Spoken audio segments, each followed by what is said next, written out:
Hi all, Lester the Skeptic Tank here once again to the group of subscribers who have subscribed to my channel. Much appreciation for that. I suppose I'll call you my fellow skeptics. So, yesterday, on a whim, I went to my local value village, and yes, it is, I believe, a national chain. They have a website, and I didn't know what to expect. Not so much an unboxing this video is going to be, and based on how I'm going to present it, I don't want it to fall into the realm of shorts. And recent inspiration came to me. There's a guy I just subscribed to. I think he's called the Common Nerd. And I participated in a stream over the weekend where he chimed in that he does a weekly Bible study. So I think in one of my prior videos I did mention that I have a mixture of pop art. You can see, like I said, the Spider-Man, looks like the Spider-Man if I can read it backwards based on how my camera's looking at it. And then you see the little depiction of the cross. See if I can, yep, there it is. And so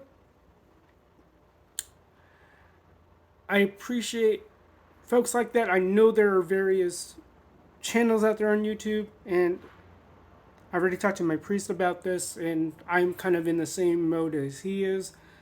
Our parish does have an official YouTube account that I may or may not want to get going again. That'll be a him decision. I'll respect it. I came out of a conversation with another parishioner of ours. For some people that are not wanting to establish a Facebook account, and yes, I've been through the potential process of deactivating my Facebook account, which I've done a few times. But without further ado, hopefully I don't trigger the overly spiritual folks, but hopefully those folks can get behind the phrasing behind this prayer I'm about to say. And for those in the what I like to call the apostolic Christian world, or the Catholics, Eastern Orthodox, and you know who you are. O Heavenly King, cover the spirit of truth over our present, filling all things, treasury of blessings, and giver of life, come and abide in us and cleanse us of every impurity, and save our souls a good one. All right, without further ado, I'm going to go, as my mom taught me, with the clothes in the drawer. Top comes first. So I don't know what I will come out of the bag, but when I saw these at the Value Village, very cool. And a lot of these thoughts come to my mind, which also delay what I've had on my back burner, like I mentioned in other videos, possibly the potential Bruce Lee figure thought piece, which I have the clips. There's going to be a lot of things I have to look at once I get things stitched together, because during the shooting of these, I had landscape mode. Then I reverted to portrait. I'm just gonna see if I need to reshoot based on how it looks in my program. So that said, Bambi 2. Cool. I remember listening to, believe it or not, listening to the original Bambi. I think I watched it growing up, but I remember more clearly listening to it on a record player my parents had. It was one of those, I don't know exactly how old the player was, but it did have room for a cassette tape. And I still remember the days where we could record things from either the record we were playing off of, or before we had the technology we had today, we would take the radio bits, press that record button on that player. For those who are around for those days, you will know what I'm talking about. And all the things we had to go to get that favorite track of ours, because not many of us could afford the tapes and CDs when we were much younger. Next. Yes, I watched this as a kid, and forgive me for not knowing the exact date this was released, but I did see based on research that this is much older than when I first watched it as a kid. And I think I watched it multiple times over. This is likely something, if my brother hasn't shown his daughter, I am more than happy to share it with him, along with my older sister and her son. Two and change, 2 years old and change. He's seen Moana, so I don't know if hopefully he'll get a liking out of this.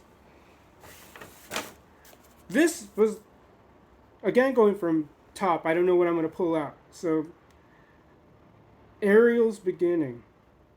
I'll have something to say once I get all the media that I purchased out of the bag, so to speak.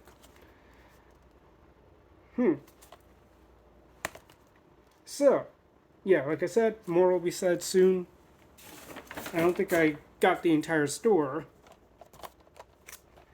Yes, possible meme. Especially when I've listened to various bits of punditry, especially from people like Jeff Hicks over at WCBS. I want to be able to get at least a version of the original source. Not that I mind giving credit where it's due. I just wonder, like, I can, but I am of the type that might want to seek, or I shouldn't say might. I want to seek permission from those, especially if I decide there's no choice but to bring content from other YouTube channels. I might want to have a conversation, but that is something way down the line. I don't think I've found a need to resort to that, but it'd be nice, especially for the streams I participated in. Don't know how exactly that works, but there have been a few shows I've live streamed in as long as I was given an opportunity, and they've been very gracious to hearing my whatever sense you want to ascribe, possibly adjust for inflation. Yep, possible thought piece, meme piece. I'm going to see if this even runs in my Windows partition, and I'll have something to say about that. As far as gaming, I don't think I'll be... I know my sister joked about me doing something on Twitch, and I thought about it, and I'm not sure if that's going to be in the cards for me. I may do something where it might be a little tutorial, a bit of exploring ways to play the games, but I don't know if that's in my personal charism. That's somebody's strength. I don't know if it's mine. I saw the original Incredibles. I may end up, if I find something in 4K for the original Incredibles, I might pick that up. But I can't pass up the price for, if you guys can see it. That's how much the Blu-ray cost me. Now, when this came out, I think this was when I was still in my still finishing up my undergrad around 2004, 06. I read the, I don't know if they were excerpts from within an anthology textbook I was required to use during high school, college.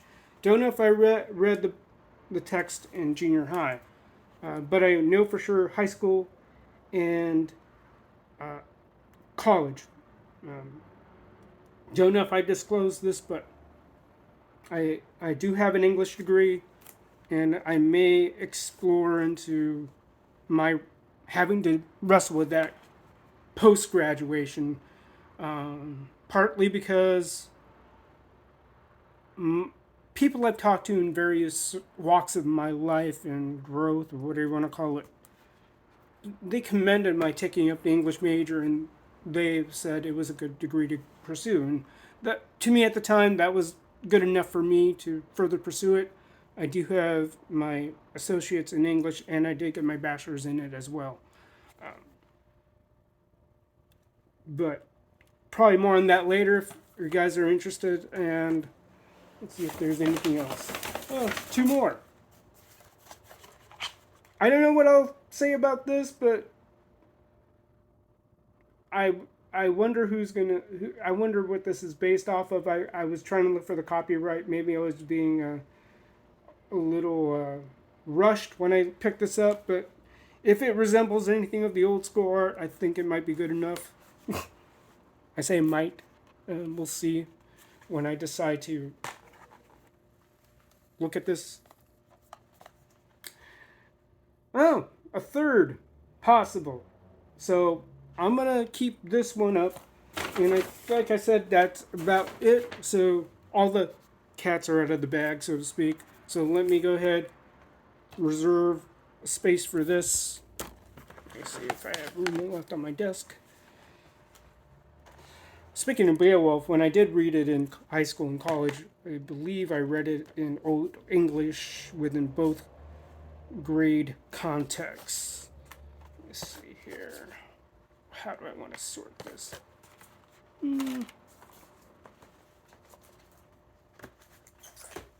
Okay. I think I've got the ones I want to set up here.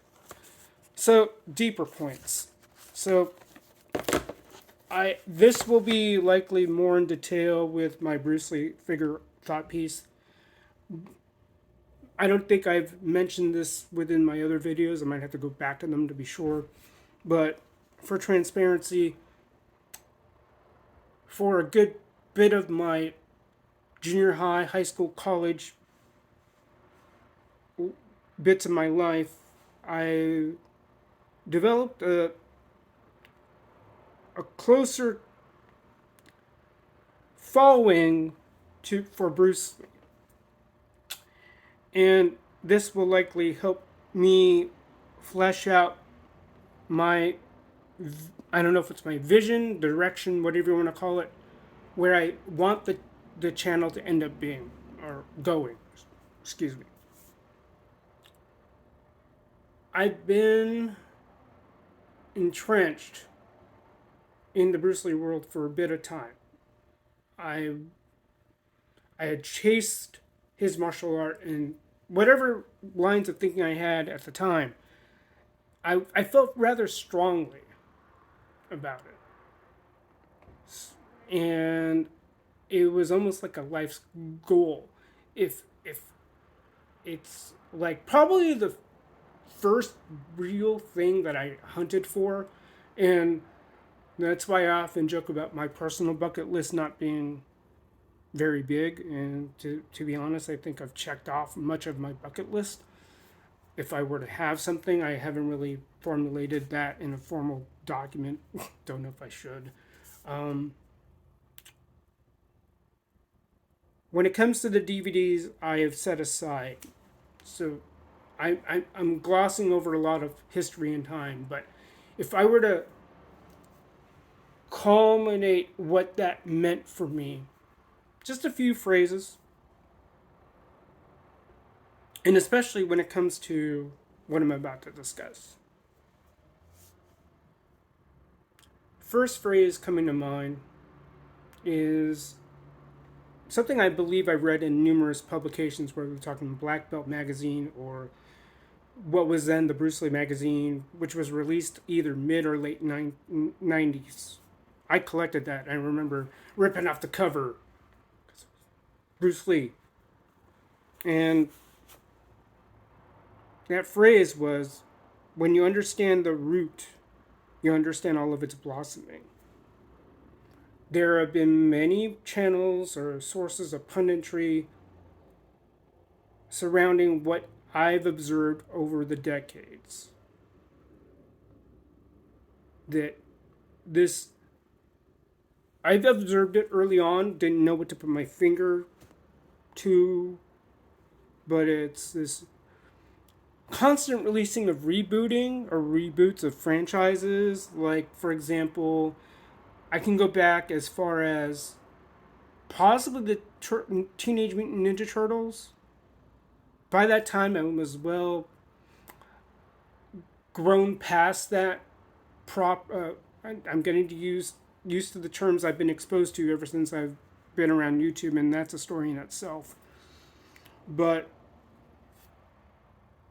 the Teenage Mutant Ninja Turtles, I've grown past, and I understand that it still had a following. I didn't know. I still don't know how big of a following it really did, but I've noticed that as far back as then, that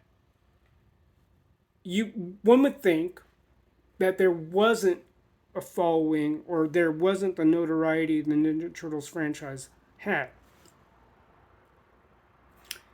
And for myself, being someone having grown up with the cartoon, the figures, which to my recollection and after being exposed to the various toy channels I've been exposed to, kind of kicking myself there. Because in some ways, they don't make them like they used to, and I'll probably speak to something like that along those lines in later videos. But in Turtles is just one example. And especially when when the pundits were talking about the latest Ninja Turtle movie, and then when I look at what's going on with Disney and what's gone on, it's almost as though and I know there have been other pundits talking about this corporate speak about risk aversion. I understand and get that. I can be that way too. And yet they they take something that people have followed for decades, and I'll use Disney as the other example. And this is something that I thought about as I stumbled upon these properties, and I think I've noticed Bambi 2, for example. I've noticed it. I think I saw it, but it just slips my mind. And the main question is, when I'm looking at something like this, and especially, I don't think it got a theatrical release. I just probably got to do some duck goosing on the Bambi title. And likewise, well, let's stick with Bambi for a hot moment here. Like I said, I believe I think I saw the movie in its visual form, like on VHS, growing up. I do remember listening to Bambi on record, on the record player. It's almost like I have to go back and watch the first Bambi and look to see if even the people who, and I haven't watched this yet. Like I said, I don't know if it's quite the unboxing type of video or whatever this is going to end up being. I just don't want this relegated as a YouTube short, to be honest. But I am going to watch this and see. And maybe I have to go back to the OG Bambi, and I'll probably look for it on physical medium. And of course, I can go into ad nauseum about the YouTube channels I follow, which is quite diverse compared to the ones that I think is more directly tied to what I'm going to bring out moving forward. Yeah, there are some channels that I follow that may tap into other areas that I probably don't want to flesh out on my channel. To me, it's a personal matter. But doing the homework, okay? I'm going to look for something called continuity. And in my own martial arts experience, and this is another thing that Bruce Lee talked about, was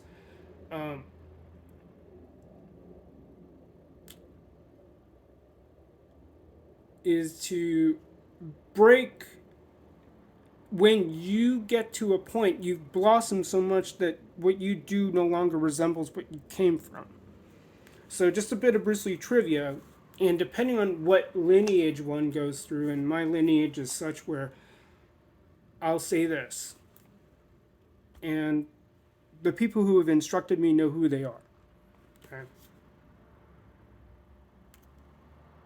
Most of what I've learned during the time I've actively trained the art, they're based from that LA hemisphere. And yes, there were points in my training I got exposure to what might be termed the Oakland or Seattle direction at that time. But for the most part, my overall training is based out of what Bruce was doing within Los Angeles around the periods of 68 to 71 or so it's going to look different. So but that's because he understood where he was coming from, and if what was going to take place afterwards, at some point it ceases to be what you want it to be. So I'll be interested to check this out and see if it is continuous. There's a point where continuity has to remain, but there has to be a degree of discontinuity if people want a fresh take on whatever. And apologies in advance, as this is a pretty off the cuff take on something I may delve into later. Okay, but this piqued my eye when I looked at it on the shelves, and trust me, there were other titles that I saw. Like, oh, I can do something on that.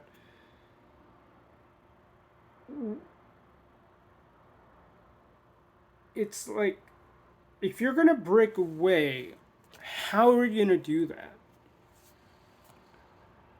How are you gonna retell a story when something like this has already been there? And I know there have been a lot of talks about why try to produce a backstory? Why do you need to re-explain things? I will take a look at this because when I saw Little Mermaid, and to be honest, it wasn't my jam. It wasn't, as the saying now is when it comes to the Barbie movie, it was not made for me. I know that, but I had a younger sister, and I had many classmates in my grade school who loved the original Little Mermaid. I think when the VHS came out, I think we watched it more than once, and just because I had a mixture of friends, boys, girls, and I'm sure there are people around my sister's age who remember this, and they all wanted to be Ariel. So I'll be interested to see. I might have to go back and watch the OG Little Mermaid. Maybe I have to watch it on VHS. I have to see if my VCR that I recently picked up still works. So there's that. Beowulf.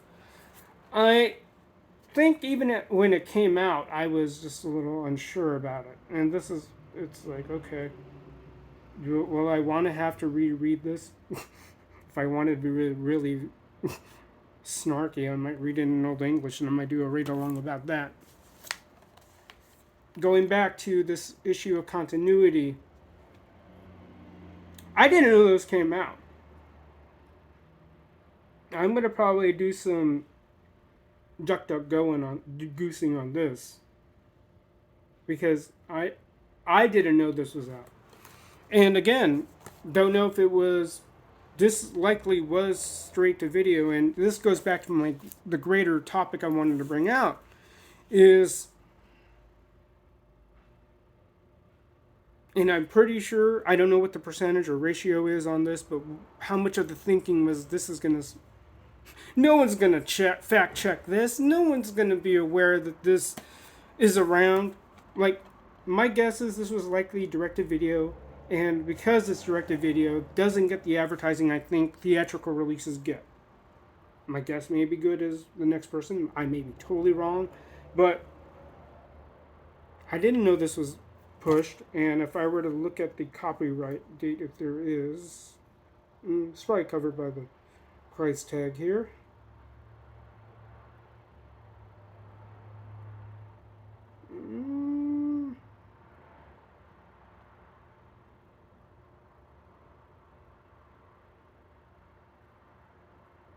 Bonus material not rated, but it's got a TV, it's got a PG, it's got a V for violence, and okay. I'm looking at the back and I'm thinking, okay, what am I going to witness? So it's just what do these studios, and I I I don't know how soon I was going to bring in ticks, but really, do the producers or the bigwigs and corporations think that just because it doesn't get the marketing, it's lost on people's mind? I'm pretty sure that's the case. I'm not going to be surprised if it is or was, that we wouldn't be able to judge this on its merit. And there comes to be a bigger issue of this notion of canon. And going back to this idea of continuity. What's Who's going to decide that? And I think in one of these streams I was chatting in, who killed, or who died and made George Lucas Pope and that's a response to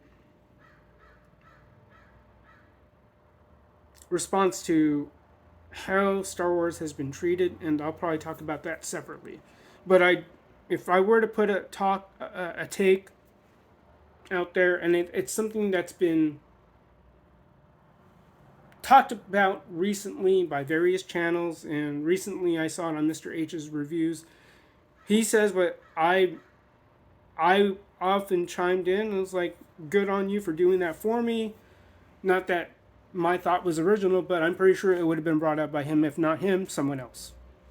And I think it's been brought out by other people as well when they talk about the actress who's portraying Snow White in this reboot, or reimagining, as Disney put it, reimagining, quote unquote, tomorrow. Or should I put the quote in reimagining tomorrow, or reimagining, quote unquote, tomorrow? But the most common take, the clip that's been discussed, is this isn't 1937. Okay.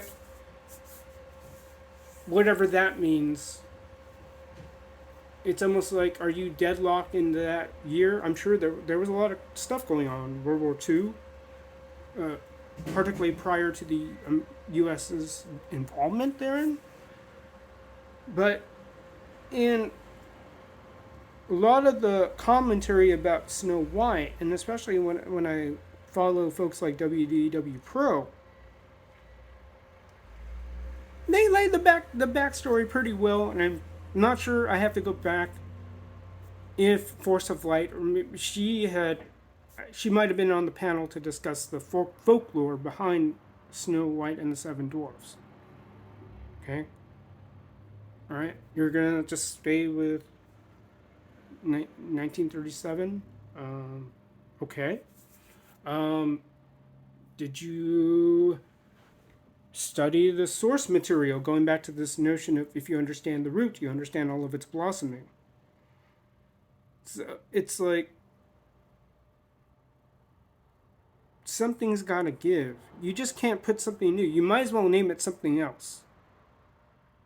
Because, as explained by the punditry within WDW Pro, at least for that channel in specific, because that's the one that comes to my memory most closely, it might have been pundited, might have had punditry in other channels I do follow, but that is the one for me most evident. I'm not saying the others didn't have the same commentary, but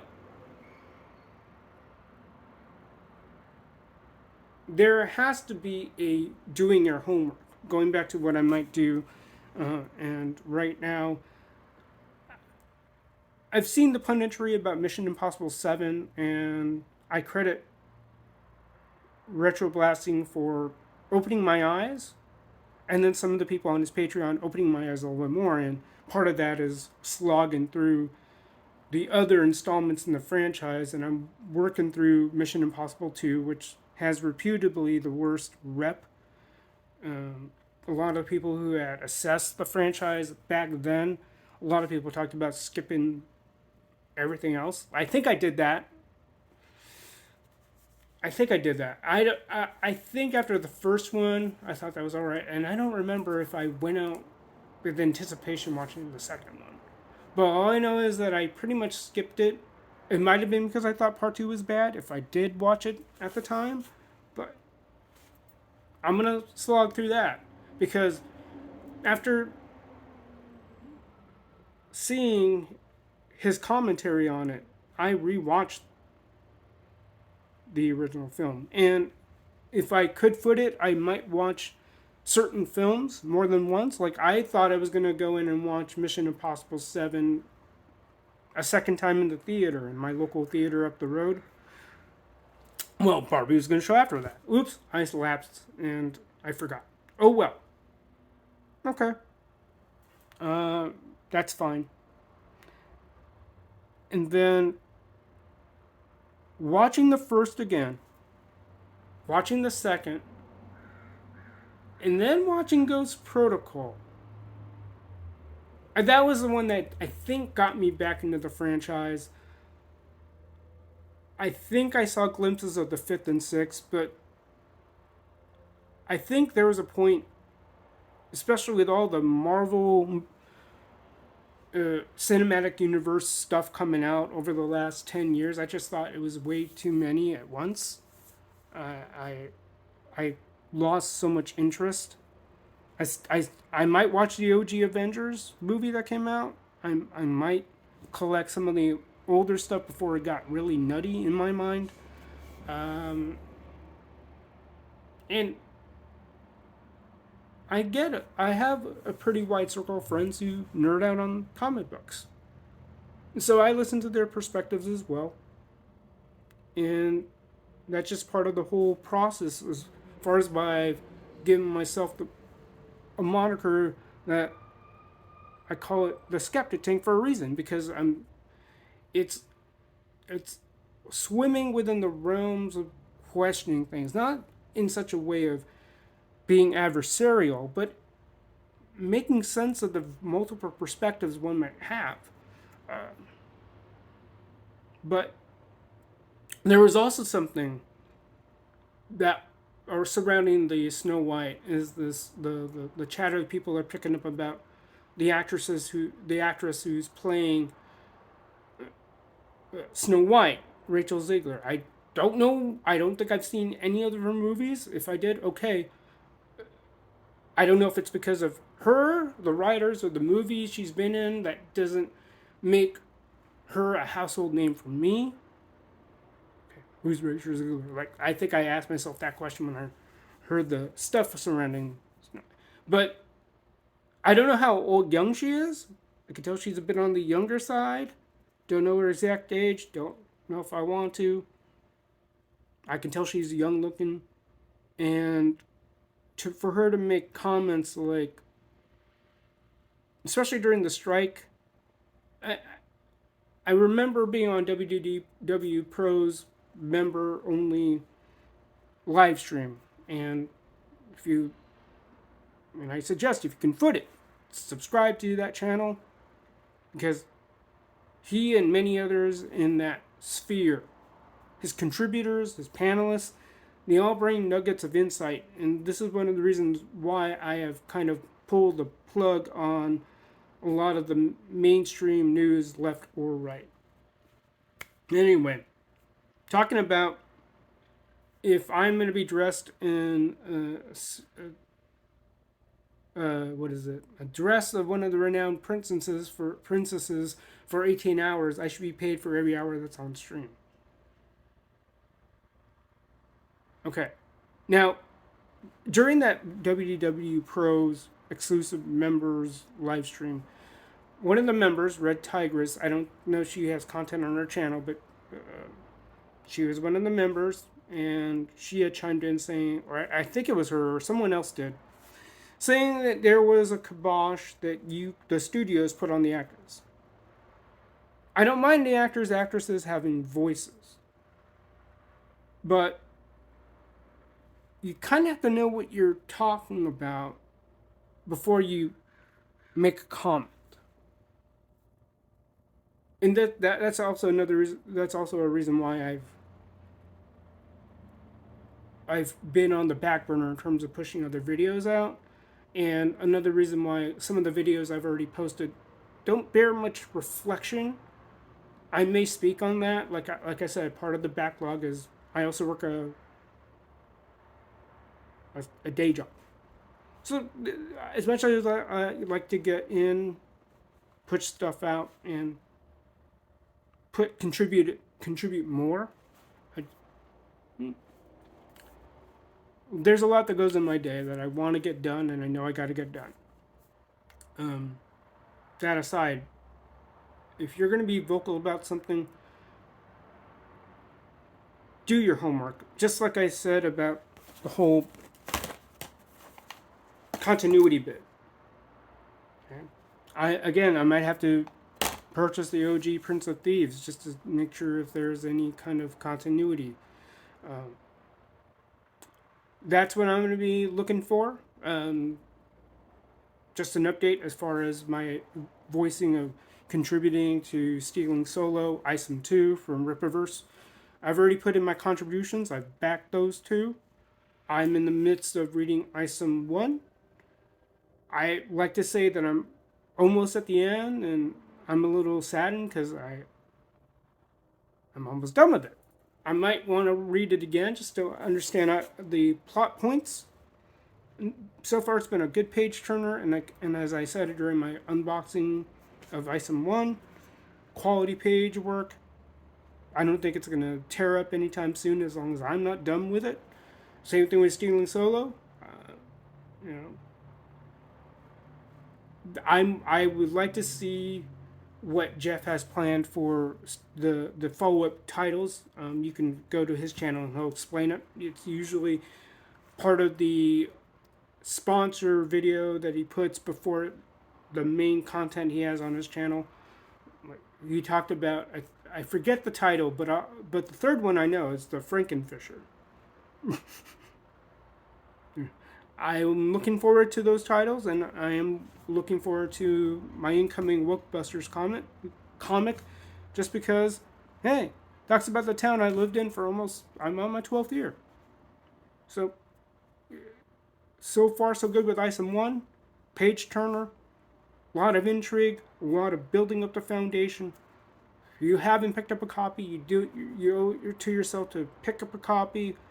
I know it may look pricey, but you know, if working in a small business has taught me anything, the big businesses can survive the amount of overhead that's asked of people who need to get things in bulk. The cost of doing business for smaller outfits is much higher. So they're going to see that overhead a lot more closely than a lot of the bigger wigs, and that's one of the reasons why I respect Retroblasting in his stance on not backing a lot of the Hasbro or any of the Hasbro products, because why do you have to go to a crowdfunding model? I get it. I mean, why resort to that? And you put it through a tier wall. Now, the question I would have is, are the products worth that kind of effort? Or I should say the end product, what you come out with. Just a heads up, the Bruce Lee figure thought piece that I have yet to figure if I need to reshoot it. But at the end of the day, if this is going to be the quintessential Bruce Lee figure and I base it off what I received, and you put your name on it, that's a doom on you situation.